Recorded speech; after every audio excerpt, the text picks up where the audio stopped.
እንደምንላችኋል ከኢትዮጵያ ብሮድካስቲንግ ኮርፖሬሽን የብዛነትና የህዳሴ ድምጽ የዕለቱን የ7 ሰዓት ዜና ይዘን ቀርበናል። በመጀመሪያም አርዕስተ ዜና። የቻይና አፍሪካ ጉባኤ የሁለቱ ቀጠናዎች የኢኮኖሚ ትብብር ወደ ላቀ ደረጃ የሚያደርሱ ውሳኔዎችን በማሳለፍ ተጠናቀቀም። የአየር ንብረት ለውጥ ጉባኤ ተሳታፊዎች የአየር ንብረት ለውጥን ለመቋቋም በሚያስችል ረቂቅ ሰነድ ላይ መስማማታቸው ተገለጸም።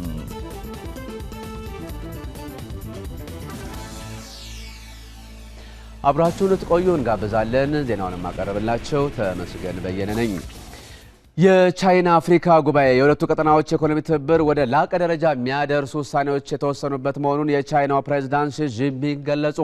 በቀጣይነት በአፍሪካና ቻይና መካከል ያለውን ያልተመጣጠነ የንግድ ልውውጥ ለማስተካከል ቻይና በአፍሪካ ያላትን ኢንቨስትመንት የሚያሳድጉ ውሳኔዎች በጉባኤው ተወስኗል።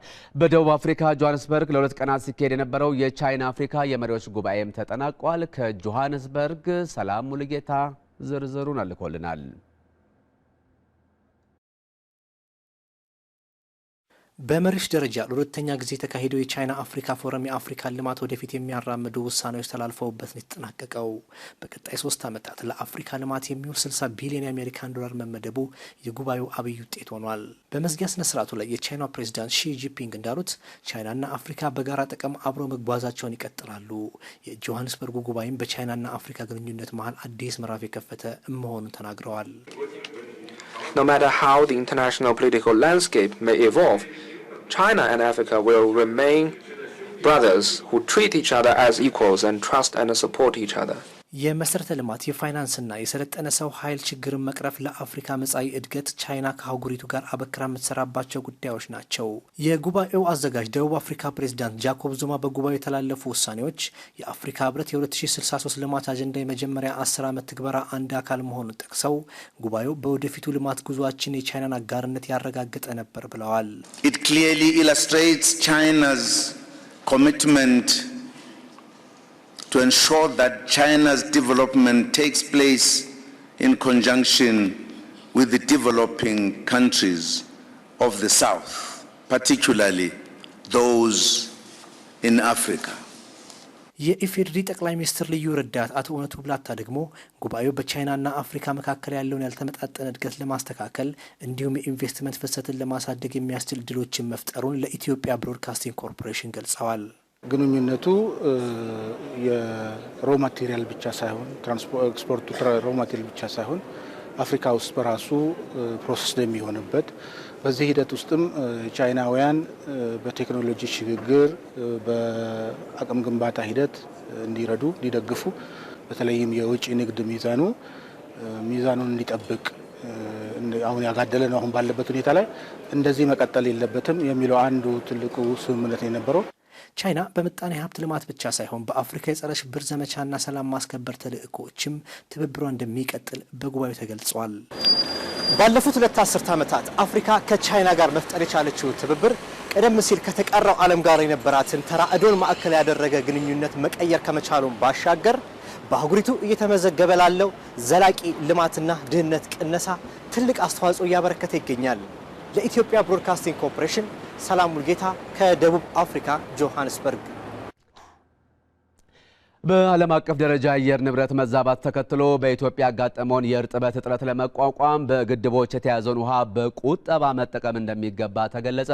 የተፋሰስ ከፍተኛ ምክር ቤት 2ኛ መደበኛ ስብሰባውን በአዲስ አበባ አካሂዷል። የምክር ቤቱ ሰብሳቢ ምክትል ጠቅላይ ሚኒስትር ደመቀ መኮንን እንደተናገሩት የአየር ንብረት መዛባት ካስከተለው ተጽዕኖ አንጻር ውሃን በቁጠባ መጠቀም ትኩረት ሊሰጠው ይገባል።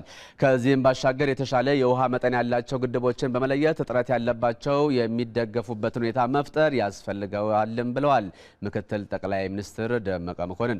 በስብሰባ ላይ በአገሪቱ የሚገኙ የውሃ ተፋሰሶች ያላቸውን የውሃ ሀብት በአግባቡ መጠቀም እንዲችሉ ምክክር የተደረገ ሲሆን በአዋሽ ተፋሰስ ላይ በተገነቡ ግድቦች የተያዘውን የውሃ መጠን አጠቃቀም ለመወሰን የሚረዳ ጥናትም ቀርቧል። ዘገባው የኢትዮጵያ ዜና አገልግሎት ነው።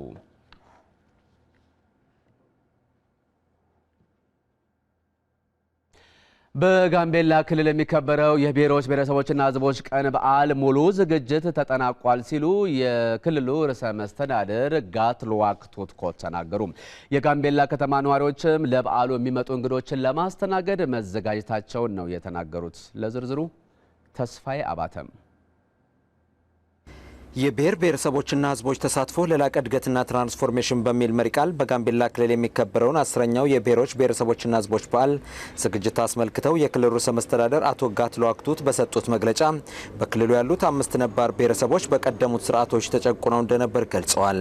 እነዚህ ብሔሮችም በህገ መንግስቱ ነጻነታቸው ተረጋግጧል ነው ያሉት። በደርግ ወቅት እና በሌሎችም መንግስታት በጣም ጨቋኝ የሆኑ የጋምቤላ ሕዝቦች ናቸው እዚህ አካባቢ የሚገኙ በጣም ነው የተጨቆኑ፣ በጣም ነው የተረሱ፣ በባህላቸው በቋንቋቸው እንዳይናገሩ ተጫምቆ ሲኖር የነበሩ ህዝቦች ናቸው። ተጨቆኑ ሲኖር የነበሩ ህዝቦች ናቸው።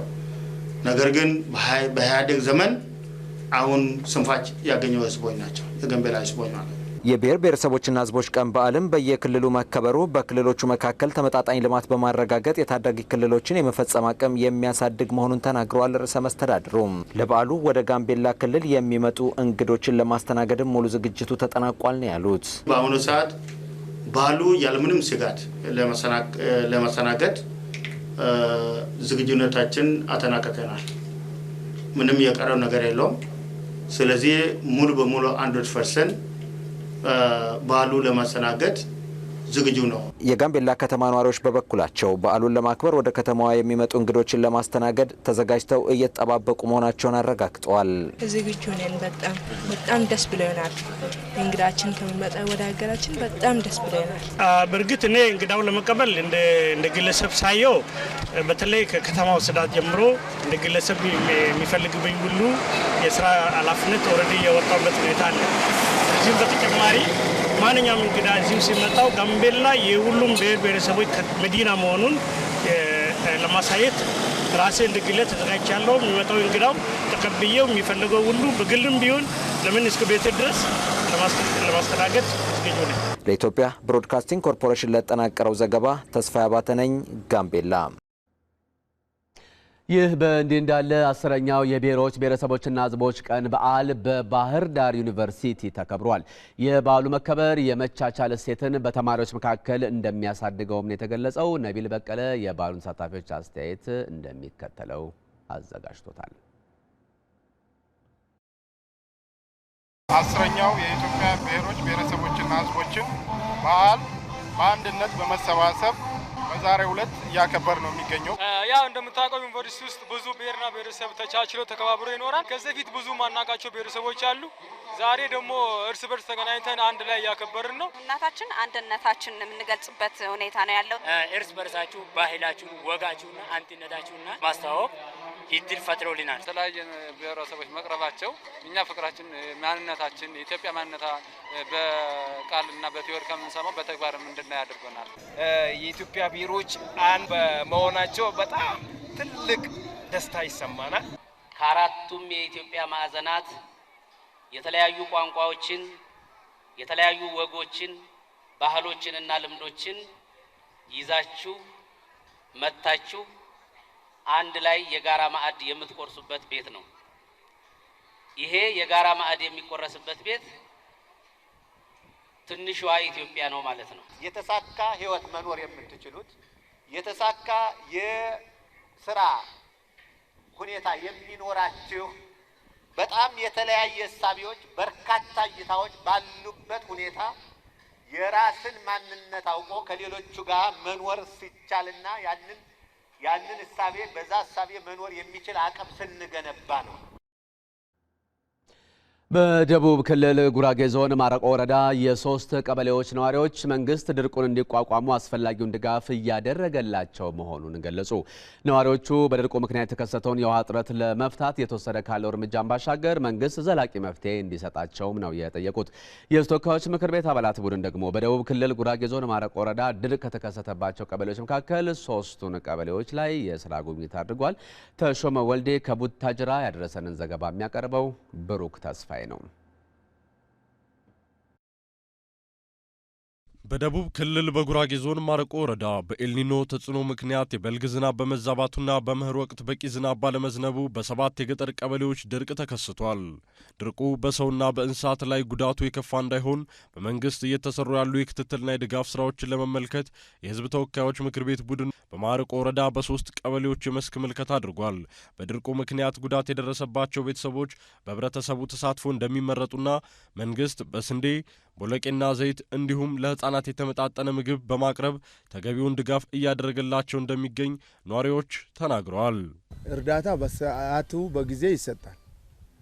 ያው ማግኘት የሚገባቸው እንዳልከው ጥቂት ሰዎች ያው በኩታ እንዳልኩም ቢሆን ያ ማግኘት የሚገባቸው ከሞት የዳኑትም በዛ ነው። እርዳታ በስርዓት ነው የሚሰጣቸው። ለተመለመሉት በጊዜ ያገኛሉ። ድርቁ በተከሰተባቸው ቀበሌዎች በተለይም በኢላላ ገቢባ ቀበሌ የተከሰተውን የውሃ እጥረት ለማቃለል መንግስት በቦቴ መኪና ውሃ በማቅረብ ላይ እንደሚገኝ ነዋሪዎቹ ገልጸዋል። የውሃ እጥረት አጋጥሞናል። ይህንን ችግር ለመፍታት መንግስት እየተረባረበና የሬሽን ውሃ እያቀረበልን ይገኛል። ይህም ችግራችንን እያቃለለልን ይገኛል። የተከሰተውን የውሃ እጥረት ለመቅረፍ አሁን እየተወሰደ ካለው እርምጃ ባሻገር መንግስት ዘላቂ መፍትሄ ላይ እንዲያተኩርም ነዋሪዎቹ ጠይቀዋል። መንግስት ችግሩን በዘላቂነት ለመፍታት ጥልቅ የውሃ ጉድጓዶችን ቢያስቆፍርልንና የተቆፈሩትም አገልግሎት መስጠት እንዳያቋርጡ መፍትሄ ቢሰጥ ጥሩ ነው እንላለን። ድርቁ በእርሻ ስራ ላይ የሚያደርሰውን ተጽዕኖ ለመቋቋም የወረዳው አርሶ አደሮች ለመስኖ ስራ ከወትሮ የበለጠ ትኩረት ሰጥተው በመስራት ላይ ይገኛሉ። ሌላው ድርቅ ነው፣ ዝናብ ላይ የሰማይ እየጠበቀ እኛ ግን በዚህኛው ቆርጠን ተነስተናል። ያለንን መሬት ማለት ነው። ቢያንስ አሁን እኔ 10 ጥማድ አለኝ፣ 5 ጥማድ በስራ ላይ ይገኛለሁ። አሁን የተወሰነ በእርሻ የተወሰነ ደግሞ በዚህ ይገኛለሁ ማለት ነው። በወረዳው ለድርቁ ተጎጂዎች የሚቀርበው እርዳታ ፍትሃዊ በሆነ መንገድ በአግባቡ እየደረሰ መሆኑን ማረጋገጡን የጉብኝቱ ቡድን መሪ አቶ ኑረዲን ሀሰን ገልጸው የውሃ እጥረቱን ለመቅረፍ ትኩረት ሊሰጠው እንደሚገባም አሳስበዋል። አሁንም መሰረታዊ ችግራቸው የውሃ ችግር ነው። የውሃ ፍለጋ በጠዋት ተነስቶ ማታ እንደሚመለሱ ነው እንትን ያሉ ያሉት። በሰባቱም ቀበሌ ደግሞ ውሃ አለ። በሰባቱም ካሉ ውሃዎች ጥልቅ ጉድጓድ ውሃዎች ደግሞ 5ቱ የማይሰሩ መሆናቸውን አረጋግጠናል። የማረቆ ወረዳ አስተዳደርም የድርቁ ተጎጂዎችን ለመደገፍ በየደረጃው ከሚገኙ የመንግስት አካላት ጋር የጀመረውን ቅንጅታዊ ስራና ለመስኖ ልማት የተሰጠውን ትኩረት አጠናክሮ ሊቀጥል እንደሚገባም የህዝብ ተወካዮች ምክር ቤት ቡድን ገልጿል። ከኢትዮጵያ ብሮድካስቲንግ ኮርፖሬሽን የብዝሃነትና የህዳሴ ድምጽ በቀጥታ የተላለፈ ያለው የ7 ሰዓቱ ዜና እንደቀጠለ ነው። ከውጪ የመረጃ ምንጭ ወዳገኘነው ዜና ነው አሁን የምናልፈው። በፈረንሳዩ ፓሪስ የሚካሄደው የአየር ንብረት ለውጥ ጉባኤ ተሳታፊዎች የአየር ንብረት ለውጥን ለመቋቋም ያስችላል በተባለ ረቂቅ ሰነድ ላይ ከመስማማት ላይ ደረሱ። ስምምነቱ የአየር ንብረት ለውጥን ለመቋቋም የሚደረገው እንቅስቃሴ አንድ እርምጃ መሆኑን ነው የጉባኤው ተሳታፊዎች ያስታወቁት። ለዝርዝሩ ሰለሞን ጸጋይ።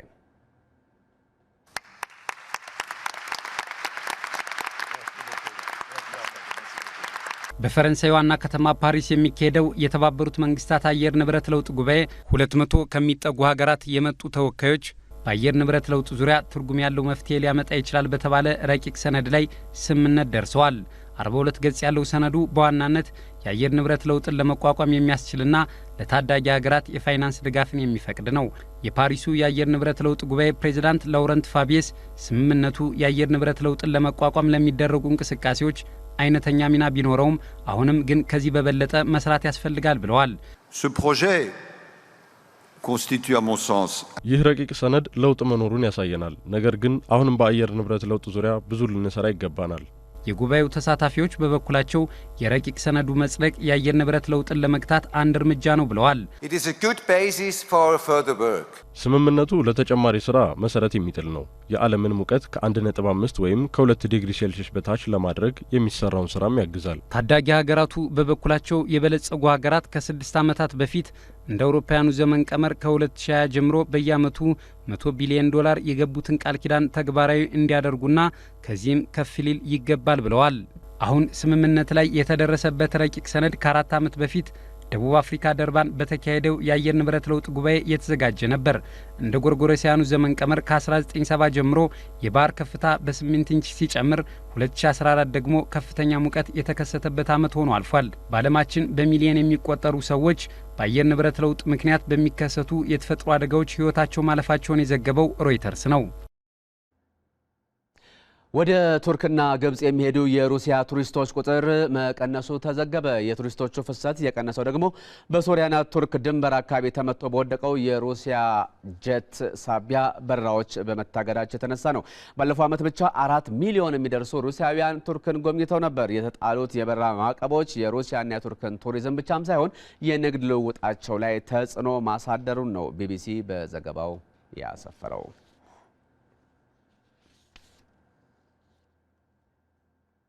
በመጨረሻ የኮሊማ እሳተ ገሞራ በሜክሲኮ ላይ ፈነዳ። እሳተ ገሞራው ወደ ሰማይ 2500 ሜትር የሚደርስ ጭስ እንደነበረው ነው የተገለጸው።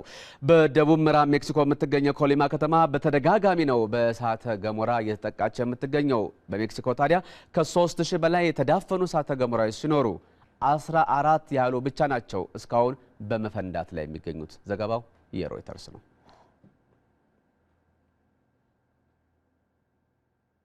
ስለተከታተላችሁ እናመሰግናለን። ከኢትዮጵያ ብሮድካስቲንግ ኮርፖሬሽን የብዝሃነትና የህዳሴ ድምፅ የ7 ሰዓቱ ዜና ያቀረብኩላችሁ ተመስገን በየነ ነኝ።